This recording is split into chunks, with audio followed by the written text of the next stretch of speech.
നമസ്കാരം. നമസ്കാരം. ഞാൻ സ്ഥിരം നിങ്ങളുടെ വീഡിയോ കാണുന്ന ഒരാളാണ്. ആണോ? Thank you. ഇവിടെ എൻക്വയറി ചെയ്താലോ അല്ലെങ്കിൽ ഇവിടേക്ക് വന്നാലോ ആ വണ്ടി സോൾഡ് ഔട്ട് ആയി പോവാണ്. വീഡിയോ ചെയ്യുന്നതിന്റെ മുന്നേ നമുക്ക് ആ കാർ ഒന്ന് കാണണം. ഇന്ന് വീഡിയോ കാണുന്ന വാഹനം കാണാമെന്നാണ്. അതെ, ഓക്കെ. ഇന്ന് നമ്മൾ ചെയ്യാൻ വെച്ചിട്ടുള്ളത് ഈ ഒരു സ്വിഫ്റ്റ് വാഹനമാണ്. ഇത് 2019 മോഡൽ വരുന്ന വാഹനമാണ്. സിംഗിൾ ഓണർഷിപ്പിൽ വരുന്ന വാഹനം. നല്ലൊരു നീറ്റ് ആൻഡ് ക്ലീൻ ആയിട്ട് നിൽക്കുന്ന വാഹനം. റെഡ് കളറിൽ വേറെ കാര്യപ്പെട്ട പരിക്ക് കാര്യങ്ങളൊന്നും ഇല്ലാത്ത സ്വിഫ്റ്റ് ആയതുകൊണ്ട് നമുക്ക് ന്യൂ ഷേപ്പിൽ വരുന്ന വാഹനം. സിംഗിൾ ഓണർഷിപ്പിൽ നിൽക്കുന്ന വാഹനം. ഒരു 18-19 പെട്രോൾ മൈലേജ് ലഭിക്കുന്ന വാഹനമാണ്. നല്ല പക്ക നീറ്റ് ആയിട്ട് നിൽക്കുന്ന വാഹനം. ഒരു ഓഫർ പ്രൈസിൽ നമുക്ക് കൊടുക്കാൻ പറ്റിയത് 2019 മോഡൽ വാഹനം 5,05,000 രൂപക്കാണ് ഇന്ന് നമ്മൾ ഓഫർ ചെയ്യാൻ പോകുന്നത്. ഡൗൺ പേയ്മെന്റ് എത്ര? ഒരു 50,000 രൂപ ഡൗൺ പേയ്മെന്റ് ഉണ്ടെങ്കിൽ ഈ വാഹനം ഇറക്കാൻ സാധിക്കും. 50,000 രൂപ മതി. അതും 5 വർഷം വരെ നമുക്ക് EMI സൗകര്യം അവൈലബിൾ ആണ്.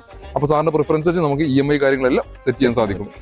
5,05,000 ആണ് അതിന്റെ നെറ്റ് പ്രൈസ് ആയിട്ട് വരുന്നത്. 2019 മോഡലുണ്ട്. ഇത് ഇന്നത്തെ ഒരു സ്പെഷ്യൽ ഓഫറാണ്. ഓഫർ പ്രൈസിനാണ്. അപ്പൊ ഈ വാഹനം വാങ്ങാൻ താല്പര്യമുള്ളവർ താഴെ കാണുന്ന നമ്പറിൽ ഉടൻ ബന്ധപ്പെടുക. അപ്പൊ ഇതുപോലത്തെ വാഹന ഡീറ്റെയിൽസ് കാര്യങ്ങളെല്ലാം കിട്ടാൻ പേജ് ഫോളോ ചെയ്യുക.